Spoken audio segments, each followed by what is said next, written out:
Hello everyone, welcome back to my channel Shreya's lifestyle nursing. আশা করি তোমরা সবাই কিন্তু খুব ভালো আছো। তো তোমাদের জন্য কিন্তু আবারও একটা নতুন ভিডিও নিয়ে কিন্তু চলে এসেছি। তো এই ভিডিওতে আমি সম্পূর্ণ আলোচনা করব যে আমি এক্সামের প্রিপারেশন কীরকমভাবে নিয়েছি আর আমার ইন্টারভিউ কীরকম কী হয়েছে।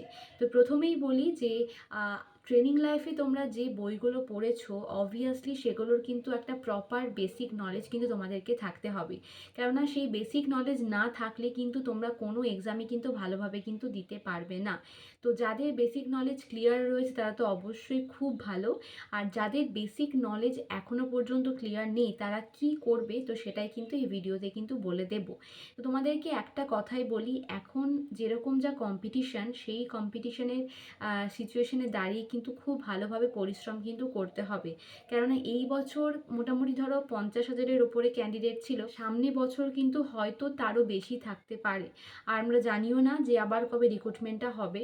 তো সেই জন্যই বলছি যে এখন থেকেই পড়াশোনাটা কিন্তু স্টার্ট করে দাও। তো তোমাদেরকে বলি, ট্রেনিং লাইফে তোমার যতই ভালো নাম্বার থাকুক না কেন সেটা কিন্তু আর কেউ দেখবে না, আর তোমার যত বছরেরই এক্সপিরিয়েন্স থাকুক না কেন সেটাও কিন্তু কেউ দেখবে না। এখন শুধুমাত্র দেখবে যে তুমি সিবিটিতে কত পাচ্ছ, প্লাস তোমার যখন তুমি ইন্টারভিউ দিতে যাবে তখন তোমার ইন্টারভিউ কীরকম কী হবে। তো সেটাই কিন্তু এখন ডিপেন্ড করছে এবং এটার ওপরেই কিন্তু চাকরিটা কিন্তু হবে। আশা করা যায় যে এই বছর যখন সিবিটি এক্সাম চালু হয়ে গিয়েছে ভবিষ্যতেও কিন্তু এখন সিবিটি হবে। তো এই এক্সপিরিয়েন্স স্টেট গভর্নমেন্টের ক্ষেত্রে এক্সামে না দেখলেও কিন্তু সেন্ট্রাল গভর্নমেন্টের ক্ষেত্রে অবশ্যই ভ্যালু রয়েছে। তো স্টেট গভর্নমেন্টের ক্ষেত্রে কিন্তু এখন এক্সপিরিয়েন্সের কোনো ভ্যালু নেই, মানে এই বছর তো ছিল না, জানি না সামনে বছর কি হবে। সেই সমস্ত কথা বাদ দাও, তোমরা কিন্তু তোমাদের পরিশ্রম চালিয়ে যাও। এখন থেকেই পারলে কিন্তু পড়াশোনাটা কিন্তু শুরু করে দাও। তো এবার বলি যে আমার এক্সাম প্রিপারেশনটা কীরকম কী ছিল। তো আমি 1.5 মাস আগে, মানে হচ্ছে নভেম্বরের প্রথমেই কিন্তু প্রাইভেট নার্সিংহোমে ডিউটি ছেড়ে দিই শুধুমাত্র এক্সাম প্রিপারেশনের জন্য। কেননা প্রাইভেট নার্সিংহোমে ডিউটি করলে হয়তো আজকে কিন্তু প্যানেলে নামটা থাকতো না। কেননা আমি যেখানে ডিউটি করতাম সেখানে কিন্তু প্রচুর প্রচুর ডিউটির আর যে আওয়ার সেটা কিন্তু ছিল। তো এবং সেই জন্যই কিন্তু আমি ডিউটিটা ছেড়ে দিই, কেননা ওই ডিউটি করে কিন্তু শরীরে একদমই কিন্তু পড়াশোনার জন্য এনার্জি পাচ্ছিলাম না এবং সময়ও পাচ্ছিলাম না। তো সেই জন্যই কিন্তু ডিউটিটা ছেড়ে দিই শুধুমাত্র পড়াশোনার প্রিপারেশনের জন্য। এবং তারপর ওই 1.5 মাসের মাথায় কিভাবে কি পড়াশোনাটা করলাম। তো প্রথমেই যেটা বলেছিলাম যে যাদের বেসিক নলেজ ক্লিয়ার তাদের তো খুব ভালো, আর যাদের কিন্তু বেসিক নলেজ ক্লিয়ার নেই তারা আগে কিন্তু পিয়ার যাদবের যে ভলিউম 1টা রয়েছে সেটা কিন্তু আগে পড়ো। কারণ না, বেসিক নলেজের জন্য ওই বুকটা হচ্ছে কিন্তু বেস্ট, বুঝতে পারলে। পরবর্তীকালে টার্গেট হাই পড়তেই পারো। এছাড়াও বাজারে অনেক অনেক স্টাফ নার্সের জন্য বা হয়তো সিএইচও পরীক্ষার জন্য বা এছাড়াও তোমার অনেক অনেক কিন্তু তোমার বই বেরিয়েছে এই সমস্ত এক্সামের জন্য। কিন্তু আমি বলবো যে আমি এই 2 মাসে শুধুমাত্র পিয়ার যাদবের ভলিউম 1 এবং পিয়ার যাদবের ভলিউম 2 এই দুটো বই পড়েই কিন্তু আমি স্টাফ নার্স গ্রেড 2 সিবিটি এক্সামটা ক্র্যাক করেছি। তো সেই জন্যই বলবো যে তোমাদের যাদের বেসিক নলেজ ক্লিয়ার রয়েছে অবভিয়াসলি ভালো, যাদের নেই তারা পিয়ার যাদবের ভলিউম 1 এবং টা কিন্তু পড়ে নিতে পারো। তো আমার কাছে, আমি ট্রেনিং লাইফে আমি যে এনটিএস থেকে পড়েছিলাম, মানে তোমরা জানো যে জঙ্গিপুর নার্সিং ট্রেনিং স্কুল, সেখানে আমাদের প্রত্যেকেরই যারা যারা আমরা পাস আউট হয়েছিলাম আশা করা যায় যে প্রত্যেকেরই কিন্তু বেসিক নলেজ প্রপারলি ক্লিয়ারই থাকার কথা। কারণ আমাদের এনটিএসে কিন্তু যথেষ্ট ভালোভাবে পড়ানো হয় এবং গভর্নমেন্ট সমস্ত এনটিএসেই কিন্তু খুব ভালোভাবেই পড়ানো হয়।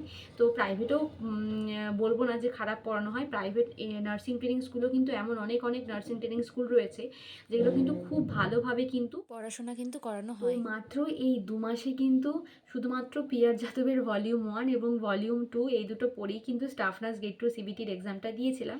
এছাড়াও আমরা অনেক অনেক কিছু হয়তো ফোন থেকে নিয়েছিলাম, এছাড়াও ইউটিউবে অনেক ভিডিও দেখেছিলাম।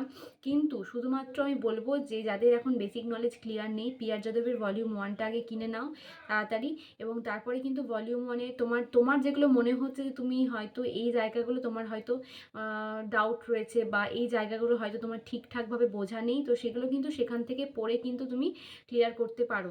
কেননা সেখানে কিন্তু প্রপারলি জিস্টে লেখা থাকে, মানে আমাদের বইয়ে কি হয় যেটা অনেকটা তোমার বড় করে লেখা থাকে হয়তো, সেখানে কিন্তু প্রপারলি পয়েন্ট ওয়াইজ দেওয়া থাকে। তো তোমার কিন্তু কোনো প্রকার কিছু অসুবিধা কিন্তু হবে না। আর যদি অসুবিধা হয় তো ফোন তো রয়েছে, সেখান থেকে তোমরা সার্চ করে কিন্তু দেখে নিতে পারো। এবার বলবো যে পিয়ার যাদবের ভলিউম 2 কতটা হেল্প করেছে এই এক্সামে। তো এই মানে 1 মাস, মোটামুটি 10 থেকে 15 দিন ধরে কিন্তু আমি পিয়ার যাদব ভলিউম 2টা পড়া শুরু করেছি। তার আগে কিন্তু আমার এই বইটা ছিলও না। শুধুমাত্র এই পরীক্ষার জন্যই কিন্তু এই বইটা আমি কিনেছিলাম। তো এই 1 মাস 15 দিন, না 1 মাস 20 দিনের মাথায় কিন্তু আমি বইটা শেষ করেছি, এবং শেষ করে প্রায় 2 থেকে 3 বার আমি রিভিশন করেছি, এবং তারপরে কিন্তু এক্সামটা দিতে গেছি। আমি একটা জিনিসই বলবো তোমাদেরকে, যে তুমি যদি শুধু একবার পড়ো, তোমার পক্ষে কিন্তু সত্যি এক্সামে অ্যাপিয়ার করা অনেকটা কঠিন। কেননা রিভিশন করা কিন্তু খুব খুব দরকার, কেননা এটা কিন্তু বড় কোশ্চেন নয় যে তুমি একবার পড়ে নিলে তোমার হয়তো মনে থাকলে তুমি সেটা বানিয়ে লিখে দিলে। এটা হচ্ছে শর্ট কোশ্চেন, মানে তোমার যদি ঠিক হয় তুমি ঠিক নাম্বার পাবে, তোমার যদি ভুল হয় তোমার কিন্তু পুরো নাম্বারটাই কাটা, প্লাস তার সঙ্গে কিন্তু তুমি নেগেটিভে চলে যাবে। তো সেই জন্যই বলবো যে রিভিশন করা কিন্তু খুব খুব দরকার। তো আমিও কিন্তু সেটাই করেছিলাম, পিয়ার যাদব ভলিউম 2টা কিনে সেটাকে প্রত্যেকটা সাবজেক্ট একদম তোমার ফান্ডামেন্টাল থেকে শুরু করে কমিউনিটি, অবস কাহিনী থেকে শুরু করে তোমার সমস্ত কিছু, ফার্মাকোলজি থেকে শুরু করে তোমার আর মাইক্রোবায়োলজি, নিউট্রিশন, সমস্ত কিছু কিন্তু পড়ার পর সেগুলো কিন্তু রিভিশন করেছিলাম। কারণ রিভিশন না করলে হয়তো পারতাম না, কারণ তোমরা জানো যে সিবিটি এক্সামের কিন্তু প্রত্যেকটা শিফটেরই কিন্তু কোশ্চেন কিন্তু হার্ড ছিল। খুব কোনো শিফটই কিন্তু একদম জলের মতো ইজি ছিল না, যে তুমি অ্যাপিয়ার করবে আর তোমার মনে হবে যে না এই শিফটটা খুব ইজি। যারা যে শিফটে অ্যাপিয়ার করেছে তাদেরই কিন্তু সেই শিফটটা কিন্তু কঠিন লেগেছে। তো সেই জন্যই বলবো যে এখন থেকেই কিন্তু ভালোভাবে কিন্তু প্রিপারেশন নেওয়া শুরু করে দাও। তো আমি পিয়ার যাদবের ভলিউম 1 এবং ভলিউম 2, ভলিউম 1টা আমার এই জন্যই ছিল যাতে আমার কোনো জায়গায় কোনো ডাউট হলে কিন্তু আমি সঙ্গে সঙ্গে ভলিউম 1টা বের করে দেখে নিয়েছিলাম, যে কোন জায়গাটায় আমার হয়তো বারবার ভুল হচ্ছে, বা কোন বেসিকটা আমার হয়তো ক্লিয়ার নেই। তো সেই জন্যই ভলিউম 1টা কিনেছিলাম। আর মেনলি কিন্তু হেল্প করেছে হচ্ছে ভলিউম 2টা। বুঝতে পারলে? তোমাদেরকে একটা কথা বলি, যে তোমরা যদি ভাবো যে আমি শুধু টেক্সট বুক পড়েই আমি হচ্ছে পরীক্ষা দিতে যাব এবং আমি পেরে যাব, তা কিন্তু নয়। কারণ টেক্সট বুক তুমি অবশ্যই তোমাকে পড়তে হবে, না পড়ার নয়। কিন্তু টেক্সট বুক পড়ার জন্য কিন্তু ট্রেনিং লাইফ ছিল, সেখানে আমরা টেক্সট বুক পড়েছি 3 বছর, সেখানে আমরা প্রপারলি একটা নলেজ আমাদের রয়েছে। কিন্তু এখন এই সমস্ত এক্সামে তুমি যদি অ্যাপিয়ার করতে চাও, মানে আমি স্টাফ নার্সের কথাই শুধু বলছি, আমি আরআরবি বা নর্সেট এগুলোর কথা কিন্তু বলছি না। ওগুলোর জন্য কিন্তু আরও ভাস্ট ভাস্ট অনেক তোমার বই রয়েছে, সেগুলোকে অবভিয়াসলি পড়তে হবে। তো তুমি এই স্টাফ নার্স গেট টুর জন্য আমি তো শুধুমাত্র পিয়ার যাদবের ভলিউম 2 এর যত এমসিকিউ ছিল সমস্ত কিছু করে গেছিলাম, এবং তার সঙ্গে সঙ্গে ভলিউম 1টা ছিল, এবং এইগুলো থেকেই কিন্তু আমি এই এক্সামটা কিন্তু ক্র্যাক করতে পেরেছি। এবার তোমরা যদি, অনেকেই হয়তো আরও অনেক অনেক বই পড়েছিল, কিন্তু আমি শুধুমাত্র এটাই পড়েছি, এবং আমি সেই জন্য কিন্তু এটাই বলছি। তো তোমরা যারা সামনের বছর এক্সাম দেবে, বা যেদিনই হয়তো ছাড়ুক সেদিন হয়তো এক্সাম দেবে, বা অন্যান্য এক্সামের জন্য প্রিপারেশন নিচ্ছ, তাদেরকে বলবো যদি বেসিক ক্লিয়ার না থাকে অবভিয়াসলি পিয়ার যাদবের ভলিউম 1টা আগে পড়ে নিও, এবং তারপর ভলিউম 2 যদি তোমাদের মনে হয় যে আমার ভিডিওটা একটু হেল্পফুল, তাহলে কিন্তু ভলিউম 2 তোমরা কিন্তু পড়তে পারো। এর পাশাপাশি তোমাদের যদি ইচ্ছে হয় তোমরা কিন্তু অন্যান্য বইও কিন্তু পড়তে পারো। তো বুঝতে পারলে আমি কিন্তু শুধুমাত্র এইটা পড়েই কিন্তু এক্সামটা দিয়েছিলাম। তোমরা আমাকে অনেকেই জিজ্ঞাসা করছিলে, তো আশা করি তোমাদের ডাউটটা আমি কিন্তু ক্লিয়ার করতে পেরেছি। তো এক্সাম নিয়ে আর যদি তোমাদের কোনো প্রকার কোনো ডাউট থাকে আমাকে অবভিয়াসলি কমেন্ট সেকশনে কমেন্ট করতে পারো, আমি তোমাদের কিন্তু কমেন্টে রিপ্লাই দেবো। আরও একটা কথা বলি, ইন্টারভিউ নিয়ে আমি এই ভিডিওতে কোনো প্রকার কোনো কিছু আলোচনা করলাম না। ইন্টারভিউ নিয়ে কিন্তু পরের পার্ট আসছে, এবং সেখানে কিন্তু তোমাদের সাথে ডিটেলসে আলোচনা করব, সমস্ত কিছু বলবো।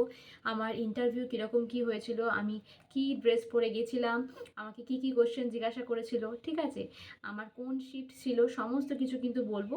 এবং সেই ভিডিওতেই কিন্তু আমি বলবো যে আমার স্কোর কত ছিল, এবং সমস্ত কিছু কিন্তু তোমাদের সাথে কিন্তু ডিটেলসে আলোচনা করব। তোমাদের সাথে আরও একটা ঘটনা শেয়ার করি, তো ভেবেছিলাম যেটা শেয়ার করব না, কিন্তু আমার মনে হয় যেটা শেয়ার করা দরকার, এবং তোমাদেরও জিনিসটা জেনে রাখা দরকার। তো আমার কিন্তু লাস্ট শিফট ছিল, তো আমি অনেকটা আগে এক্সাম সেন্টারে পৌঁছে গিয়েছিলাম। তো আমার সাথে এমন একটা ঘটনা ঘটেছিল, তার জন্য কিন্তু আমি ভেবেছিলাম হয়তো আমি এক্সামটা দিতেই পারবো না। তো সত্যি ভগবানের কৃপার জন্যই হয়তো আমি কিন্তু এক্সামটা দিতে পেরেছিলাম। তোমরা যদি জানতে চাও যে আমার সাথে কি ঘটনা ঘটেছিল, অবশ্যই আমাকে কমেন্ট সেকশনে কমেন্ট করে জানিও। আমি পরের পার্টে কিন্তু পুরো যে আমার আর এক্সাম সেন্টারে কি হয়েছিল না হয়েছিল সমস্ত কিছু কিন্তু তোমাদের সাথে কিন্তু শেয়ার করব। আর এই ভিডিওটা তোমাদের যদি একটুও ভালো লেগে থাকে, এখান থেকে যদি একটু হেল্প পেয়ে থাকো, তাহলে যে কোনো একটা কমেন্ট কিন্তু অবশ্যই কমেন্ট সেকশনে করেছো, তাহলে কিন্তু আমার খুব ভালো লাগবে। এখানে কিন্তু শুধু আমি স্টাফ নার্স গ্রেড 2 এক্সামের কথাই বলেছি, কেননা সেন্ট্রালের এক্সামের জন্য কিন্তু আরও তোমাকে অনেক কিছু পড়তে হবে। তো এই ভিডিওটা কেমন লাগলো অবশ্যই কমেন্টে জানিও, কোনো প্রকার কোনো ডাউট থাকলে সেটাও বলো। খুব শীঘ্রই দেখা হচ্ছে তোমাদের সাথে পরের কোনো ভিডিওতে। টাটা।